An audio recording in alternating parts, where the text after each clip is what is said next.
श्री गोवर्धननाथ पादयुगलं हैयंगवीणाप्रियं नित्यं श्रीमथुराधिपं सुखकरं श्रीविठ्ठलेशं मुदा श्रीमद्वारवती स गोकुलपति श्रीगोकुलेन्दुं विभुं श्रीमन्मन्मथमोहनं नटवरं श्रीबालकृष्णं भजे।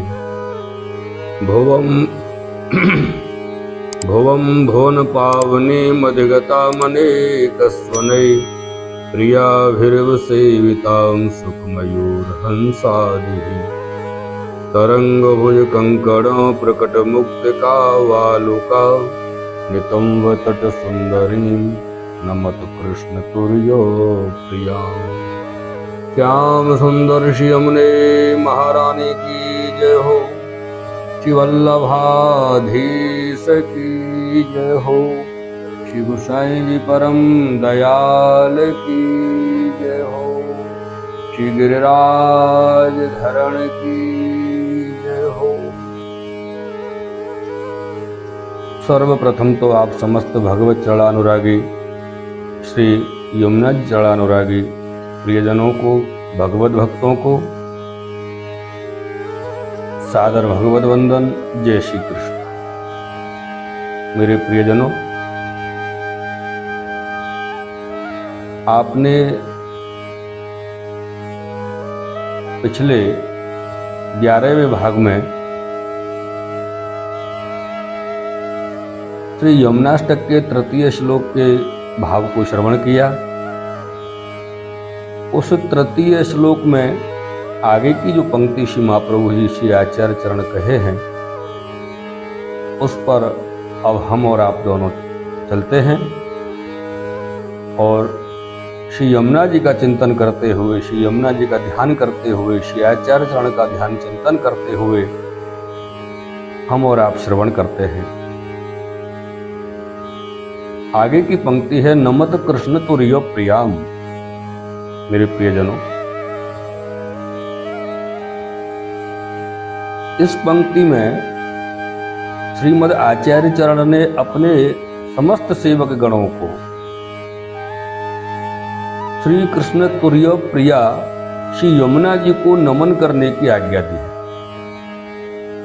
और कहा है कि नमत कृष्ण तुर्य प्रियाम। यहां यह प्रश्न उपस्थित होता है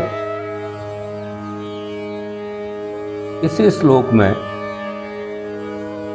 कि विविध लीलोपयोगिनी श्री यमुना जी की ही स्तुति की गई है यमुनाष्टक के द्वारा, और उनको ही श्री कृष्ण की तुर्य प्रिया जो कहा गया है वह उचित नहीं है, क्योंकि उनकी तुर्य चतुर्थ प्रिया होने का अधिकार तो उनकी चतुर्थ भार्या कालिंदी का ही। ऐसा विचार कर सकते हैं, विचार आ सकता है, लेकिन प्रियजनों, यहां भगवान की जो 8 पटरानी हैं, अष्टपट्टमैषी हैं, उन पट्टमैषियों में परिणय क्रमानुसार कालिंदी चतुर्थ महषी है। श्री यमुना जी कालिंदी से भिन्न है, ये आप जानते हैं, और अगर आप नहीं जानते हैं तो यहां प्रमाण श्रीमद् भागवत जी दे रही हैं।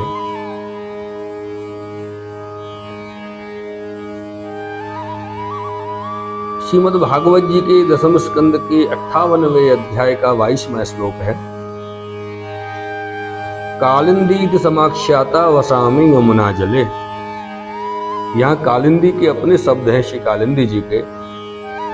जब अर्जुन ने जाकर के निवेदन किया कि आप कौन हैं, तो उन्होंने बताया कालिंदी समाख्याता वसामी यमुना जले, मेरा नाम कालिंदी है और मैं श्री यमुना जी के जल में निवास कर रही हूं। इसलिए विष्णु वरेण्यं वरदम, विष्णु के साथ वर्ण करने के लिए, वरदान प्राप्त करने के लिए मैं यहां तपस्या कर रही। अर्थात यमुना जी के जल में कालिंदी तपस्या कर रही है। इसका अर्थ है कि ये दोनों एक नहीं है, अलग अलग है। श्री कालिंदी जी के इसी कथन से श्री यमुना जी और श्री कालिंदी जी की भिन्नता का निर्देश यहां पर हो जाता है। इसी श्लोक में तुर्य चतुर्थ प्रिया से श्री कृष्ण की चतुर्थ भार्या श्री कालिंदी जी का अभिप्रेत नहीं है, ये हमको समझना है प्रियजन। इसमें तो श्री तुर्य प्रिया श्री यमुना जी का ही निर्देश किया गया है, क्योंकि व्रज में भगवत भोग्य चतुर्विध स्वामिनी प्रिया यूथ हैं। इनमें प्रथम श्री राधिका जी का यूथ है जो तामस है, द्वितीय श्री चंद्रावली जी का राजस यूथ है, और तृतीय कुमार का यूथ जो सात्विक यूथ है मेरे प्रियजनों। और सबसे अलग तुर्य चतुर्थ यूथ गुणातीत श्री यमुना जी का है। कौन सा? गुणातीत श्री यमुना जी का यूथ है। इन चतुर्विध यूताग्रणी स्वामिनियों में भी जल क्रीड़ा रूप सर्वांग से अर्थात अंग अंग के संबंध सहित भगवान श्री कृष्ण ने यदि किसी के साथ स्वतंत्रतया पृथक रमण किया है, समझने जैसी बात है। इतनी स्वामिनियों में भी अंग अंग के संबंध सहित जो पृथक रमण यदि श्री कृष्ण ने किसी के साथ किया है तो वह केवल यमुना जी ही हैं। इसी अभिप्राय से श्री यमुना जी को तुर्य भार्या न कहकर तुर्य प्रिया कहा गया है। श्री कृष्ण की अष्टविध पत्नियों में अपरिगणित होने से श्री यमुना जी में जब प्रियात्व ही असिद्ध है, श्री यमुना जी में जब प्रियात्व ही असिद्ध है तो तुर्य प्रियात्व अधिक असिद्ध है। इस तरह की शंका यहां निरर्थक होगी, ये शंका नहीं आनी चाहिए। कारण कि भार्या ही प्रिया हो, ऐसा कैसे हो सकता है? यह कोई नियम तो नहीं है कि भार्या ही प्रिया हो सकती है।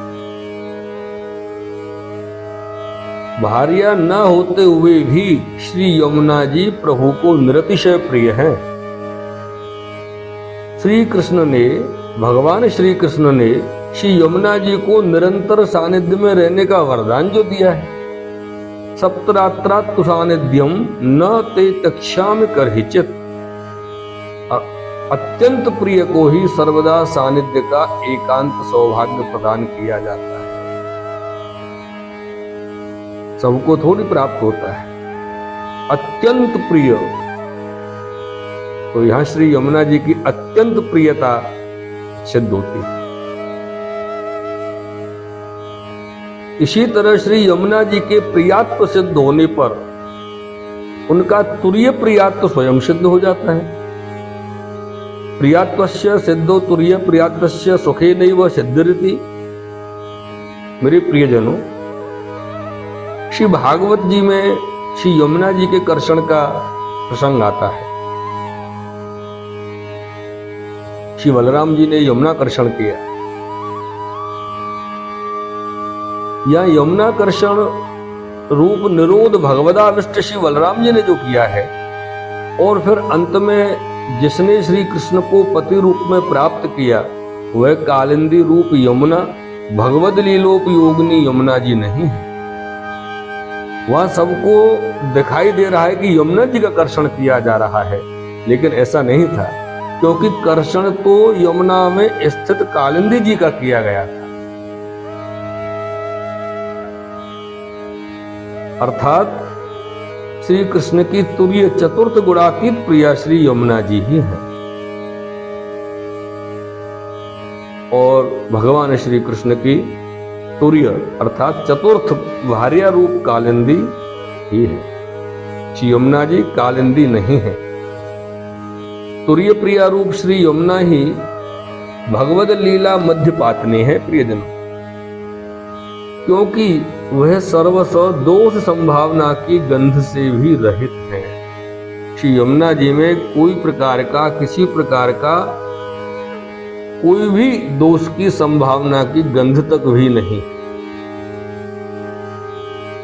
लेकिन कालिंदी जी के विषय में ऐसा नहीं कहा जा सकता, क्योंकि जिस समय कालिंदी जी भगवान विष्णु को पति रूप में पाने के लिए तपस्या कर रही थी, उस समय पर उनके भाई यम उनके विरोध में थे, और जब यम ने उनका विरोध किया, इसलिए कालिंदी जी के मन में उनके प्रति क्षोभ और क्रोध की भावना उत्पन्न हो गई। और क्रोध अपने आप में एक महान दोष है। अपनी इसी सदोषता के कारण कालिंदी का श्री कृष्ण ने कर्षण द्वारा निरोध किया। अपने प्रमेय बल से भगवान ने उसे प्रथम दोष रहित बनाकर फिर अपने चतुर्थ भार्या रूप में अंगीकार किया, और अंगीकरण द्वारा उनको कृतकृत्य किया। भगवान भक्त का अपने में निरोध द्विविध प्रकार से करते हैं, एक तो दंड से और दूसरा अनुग्रह से। मेरे प्रियजनों, यहां चतुर्थ भार्या रूप कालिंदी और चतुर्थ प्रिया रूप श्री यमुना जी दोनों ही सूर्य की कन्याएं हैं। लेकिन यह सूर्य में भी अंतर है, ये दोनों सूर्य भी एक नहीं है। श्री यमुना साक्षात सूर्य की कन्या है और श्री कालिंदी कलिंद भावापन्य सूर्य की। और लोक में दोनों को अभिन्न माना गया है, क्योंकि लोक में ऐसा महसूस नहीं होता, पता नहीं चल पाता है कि कौन सूर्य अलग है, कौन सूर्य एक है, कौन दूसरा है, कौन पहला है। इसलिए दोनों को अभिन्न माना गया है। प्रसंगतः यह भी जान लेना उचित रहेगा मेरे प्रियजनों कि श्री कृष्ण की अष्टपट्टमैशियों में, अष्टपत्नियों में प्रथम पत्नी पंचक जो है, हाँ, यह पत्नी पंचक नाम दिया गया है। इसमें प्रथम कालिंदी, मित्रविंदा, सत्या, भद्रा और लक्ष्मणा, इन पांचों के जो स्वरूप हैं वो है ज्ञान, तप, योग, वैराग्य और भक्ति। ये रूप पंच परमात्मिका विद्या है। और श्री यमुना जी इससे भी अतीत गुणातीत हैं। मेरे प्रियजनों, ये श्री यमुना जी का स्वरूप है। यहां पर श्री चतुर्भुज दास जी बड़े सुंदर अपने भाव व्यक्त किए हैं। ऐसे श्री यमुना जी के स्वरूप के लिए, श्री यमुना जी के लिए कि बार बार श्री यमुने गुणगान कीजिए, बारंबार श्री यमुने गुणगान कीजिए। एही रसनाते भजो नाम रस अमृत, भाग्य जाके हैं सोई जु कीजिए। भानु तनया दया यत अति ही करुणामया, इनकी करी आस अब सदाई जीजे। चतुर्भुज दास कहे सोई पिए पास रहे, जोई श्री यमुना जी के रस जो पीजे। बारंबार श्री यमुने गुणगान कीजे, बारंबार श्री यमुने गुणगान कीजे। मेरे प्रियजनों, ये आपने तृतीय श्लोक को श्रवण किया है। इस श्लोक में श्री यमुना जी के भगवत प्राप्ति में आने वाले प्रत्यूह व्यूह को दूर करके भगवत अनुभूति की योग्यता के अनुकूल शुद्धि संपादनार्थ भुवन पावनित्व रूप तृतीय ऐश्वर्य का निरूपण आप श्री कर रहे हैं। इस प्रकार से इस श्री यमुनाष्टक के तृतीय श्लोक को विश्राम दिया जा रहा है। और मेरे प्रियजनों, ये श्री यमुना जी के गूढ़ भाव का 12वां भाग आप सबके सामने लाया जा रहा है, प्रस्तुत किया जा रहा है। पुनः एक वही हमारा आप सबसे निवेदन है कि अधिक से अधिक जीव, अधिक से अधिक भक्त श्री यमुनाष्टक के इस गूढ़ भाव को श्रवण कर सकें, उसके लिए आप अधिक से अधिक इसे प्रेषित करें और आगे बढ़ाते रहें। इसी निवेदन के साथ आप सबको हमारा सादर भगवत वंदन और जय श्री कृष्ण। बोले श्याम सुंदर श्री यमुने महारानी की जय, श्री वल्लभाधीश की जय, श्री गोसाई जी परम दयाल की जय, श्री गिरिराज धरण की जय हो।